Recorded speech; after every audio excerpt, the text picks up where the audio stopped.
তো ঠিক আছে, আপনি এক সপ্তাহ পরে যোগাযোগ করেন। হ্যাঁ আসেন, আমি দেখবো আপনার এটা। জি হ্যাঁ, আপনি আসেন, করিম সাহেব আসেন। ওয়ালাইকুম আসসালাম। জি বসেন। কেমন আছেন? প্ল্যানটা নিয়ে আসছেন না?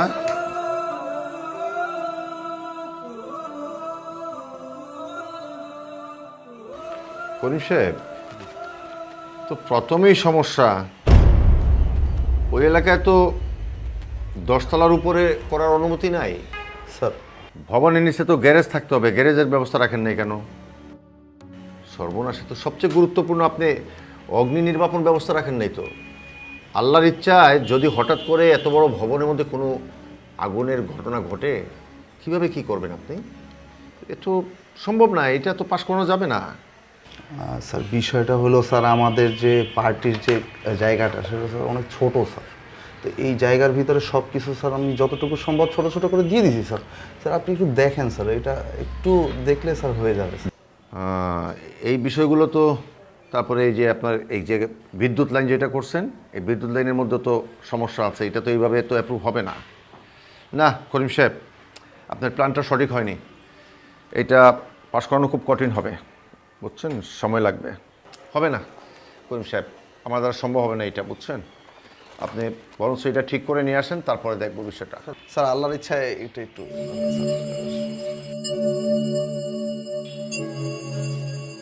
50?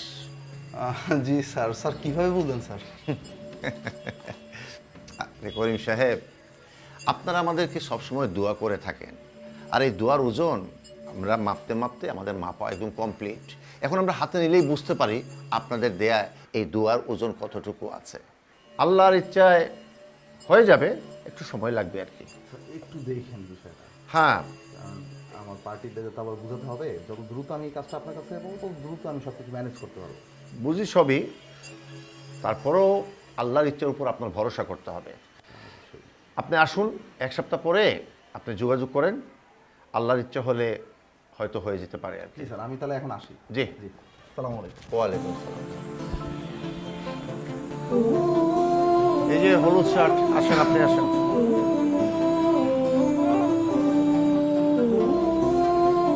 ওয়ালাইকুম সালাম। জি বসেন। স্যার, আপনি এই বয়সে যে স্বাস্থ্য সচেতন, ভালো লাগে। হ্যাঁ, স্বাস্থ্য নিয়ে তো ভাবতেই হবে রে ভাই, স্বাস্থ্যই তো সকল সুখের মূল। কি ব্যাপার আলম সাহেব, আজকে তো আপনার খাবারের ঘ্রাণ টিকেই যাচ্ছে না, খিচুড়ি? হ্যাঁ বাসায় আত্মীয় আসছিল তো, দেখি। অবাক ব্যাপার, স্যার আপনি কেমন করে জানলেন খিচুড়ি? আলম সাহেব, অভিজ্ঞতা, অভিজ্ঞতা বুঝছে, এই নাসিকা শক্তিটা মারাত্মক দূর পর্যন্ত যায়। এটা না, এটা আমি খাবো না, বেগুন ভর্তা আমি পছন্দ করি না, রাখেন এইটা থাক, তুমি ইয়ে করো, পানি নিয়ে আসো যাও। আমাকে এক গ্লাস পানি দিও। স্যার, দেখলাম করিম সাহেব আসছিল। তার একটা প্রজেক্ট প্রোফাইল জমা দেওয়া আছে, আজকে ওর প্ল্যানটা নিয়ে আসলো, দেখলাম প্ল্যানে অনেক ঘাপলা আছে, অনেক সমস্যা, স্যারকে ম্যানেজ করতে পারবো কি না বুঝতে পারতেছি না। তাকে বলছো অবশ্য যে আল্লাহর ইচ্ছায় সবই হয়, দেখি আল্লাহ যদি ইচ্ছে করে স্যারকে যদি ম্যানেজ করতে পারি। স্যার, দাম কত? 50? সালা কিপটা, দিতে চায় না। তারপরেও বলে দিছি যে ভাই দামটা একটু বাড়ান, বাজারে দ্রব্যমূল্যের অবস্থা যেরকম, আমাদেরও দামটা একটু বাড়াতে হবে, নাহলে আমরা চলবো কী করে। দেখি কি করা যায়। তা আলম সাহেব, জি স্যার। আপনার কাছেও তো আসলে দেখলাম কি একটা প্রজেক্ট নিয়ে কথা বললো, কি কোন পর্যায়ে? স্যার খবর খুব একটা ভালো না, একটা প্রজেক্টের ব্যাপারে ঘোরাঘুরি করতেছি, দেখি কি হয়। লোক আসছিল, দেখা যাক। স্যার, সেদিন মসজিদে হুজুর বলছিল ঘুষ খাওয়া নাকি হারাম।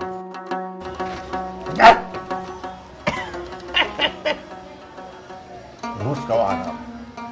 আমরা তো আর ঘুষ খাচ্ছি না, আল্লাহর ইচ্ছায় যেইটা পাচ্ছি সেইটা নিচ্ছি, এটাকে আপনি ঘুষ মনে করছেন কেন? আচ্ছা আলম সাহেব, এই যেমন আমার বড় ছেলেটা অস্ট্রেলিয়াতে লেখাপড়া করতেছে, তাকে মাসে কত দিতে হয়? 1.5 লক্ষ টাকা। এখানে সংসার খরচ আছে, ছোটো বাচ্চাটা এখানে স্কুলে পড়ে, এখানে প্রাইভেট টিচারের বেতন আছে, স্কুলের বেতন আছে, বাচ্চাটাকে স্কুলে ভর্তি করতে কত টাকা লাগে, তারপর তো অসুখ বিসুখ আছেই। আমি বেতন পাই কত? 30,000। জি স্যার। 30,000 টাকা চলে না। চলে না। আল্লাহ ইচ্ছে করছে আমার জন্য, এটা আমার কাছে আসতেছে, আমি তো কারো কাছে জোর করে আনি না। তো আল্লাহ ইচ্ছে করছে আমার কাছে আসবে, আমি নিচ্ছি। এটা আল্লাহর পক্ষ থেকে দোয়া এবং দাওয়া, আল্লাহর দয়া, আল্লাহ মেহেরবানি করে এটা আমার জন্য দিচ্ছেন, আমি নিচ্ছি। এটাকে আপনি ঘুষ ভাবছেন কেন? আর যদি ঘুষই হয়ে থাকে, আল্লাহর ইচ্ছা খাচ্ছি আমি, আল্লাহ আমার কিসমতে যেটা রাখবে সেটা আসবেই। এইটা আল্লাহ আমার কিসমতে বরাদ্দ করছে, সেই জন্য আসতেছে। যদি আল্লাহ চায় আসবে না। তাহলে তো স্যার আমার একটা ছোট মেয়ে আছে, ওরও ভবিষ্যৎ আছে। হ্যাঁ, তাহলে তো আমাকেও ব্যবস্থা করতে হবে এরকম কিছু।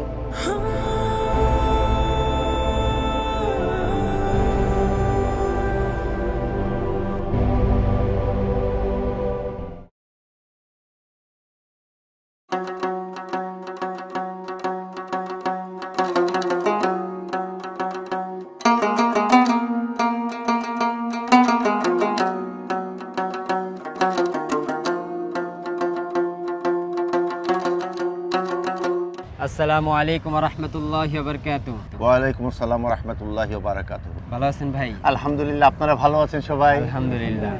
আচ্ছা, আমি আপনাদের মসজিদে আসছিলাম 3 দিনের জামাতে। জি। তো আসর নামাজ পড়ে কিছু তালিম হইতেছে, তো আপনি যদি যাইতেন নামাজটা পড়ে একটু তালিম শুনে আবার চলে আসতেন। ও, এই কথাটুকু তো জি। শুনেন, আমি আবার যা কিছু করি আল্লাহর ইচ্ছায় করি। যেমন আল্লাহর হুকুম ছাড়া, আল্লাহর ইচ্ছা ছাড়া গাছের একটা পাতাও নড়ে না, ঠিক তেমনিভাবে আল্লাহর হুকুম ছাড়া আমি কিছুই করি না। আল্লাহর এই পর্যন্ত হুকুম হয় নাই, আমি নামাজ পড়ি না, তালিমও শুনি না। নাইলে আল্লাহ যদি আমাকে হুকুম করতো, তাইলে আমার মতো বদমাইশ মসজিদে না যায় নামাজ না পড়ে পারতো? বলেন, পারতো না। পড়বো। আপনারা এক কাজ করেন, বেশি বেশি কইরা আল্লাহর কাছে কোন, আল্লাহ যাতে আমারে কয়া দেয় নামাজ পড়ার লাইগা, তালিম শোনার লাইগা। আল্লাহ আমারে কয়া দিব, আল্লাহর ইচ্ছে হইব, আমি যাব। এখন আমার জরুরি কাজ আছে, অফিসে মিটিং, আমি আসি। আসসালামু আলাইকুম।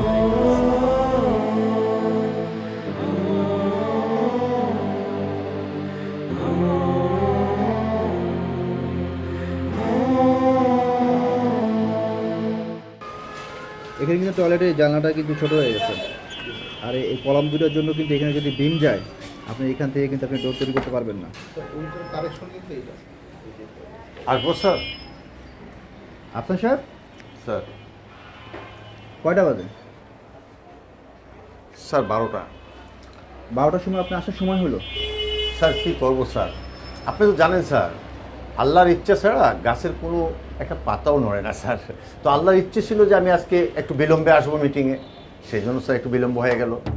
তাছাড়া স্যার আল্লাহর ইচ্ছে, রাস্তাঘাটে অনেক জাম, বুঝতেই তো পারছি স্যার। আচ্ছা, বুঝতে পারছি। জি স্যার, ঠিক আছে, বসুন। Thank you sir. সবই ওই আল্লাহর ইচ্ছে স্যার। জি স্যার।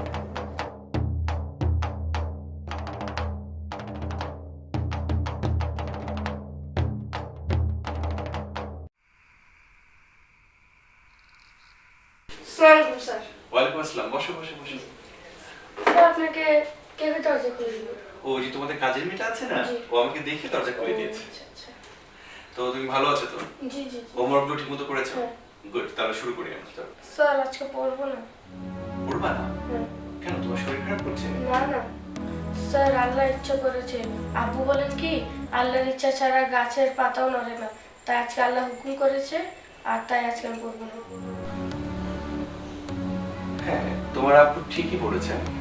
তোমার ব্যাপারটা তুমি একটু ভুল বুঝেছো। আমি তোমাকে ব্যাপারটা বুঝিয়ে বলি।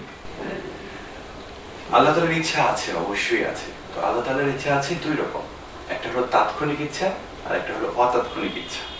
ধরো এই যে আমি তোমাকে ধরলাম, এটা হলো আমার তাৎক্ষণিক ইচ্ছা।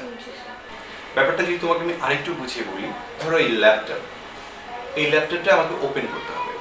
তাহলে এটা ওপেন করতে হলে কোন বাটনটা ক্লিক করতে হবে? এই বাটনটা ক্লিক করতে। তুমি যদি অন্য কোনো বাটন ক্লিক করো, তাহলে কি এই ল্যাপটপটি ওপেন হবে? No sir. এটা হলো ক্লিক করতে হবে, এখন এই ক্লিক করলেই এটা ওপেন হয়ে যাবে। এটা হলো তাৎক্ষণিক ইচ্ছা। কিন্তু এই ল্যাপটপটা তো একজন বানিয়েছে, সে আগে থেকে প্ল্যান করে রেখেছেন যে এই পাওয়ার বাটনটা টিপ দিলে এটা ওপেন হবে, অন্য কোনো বাটন টিপ দিলে হবে না।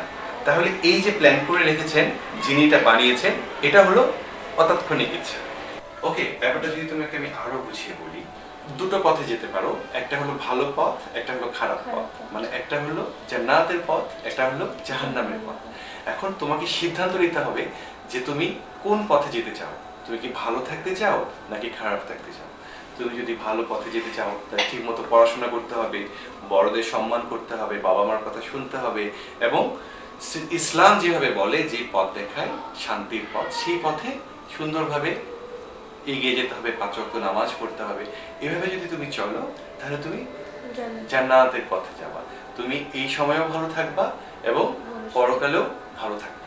এখন এই ইচ্ছে দুটো সৃষ্টিকর্তা দুটো পথই আমাদেরকে দিয়েছেন। এখন আমাদের সিদ্ধান্ত নিতে হবে যে আমরা আসলে কোন পথে যাব।